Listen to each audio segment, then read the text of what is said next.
Yan na, nag-ready na si mama ko ng paninda niya. Puro po yung gulay.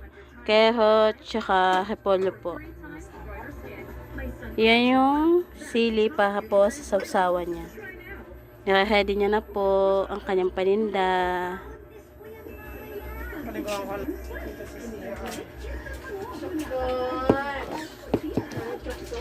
Sustansya pa kasi puro gulay. Bale, piprituhin po yan.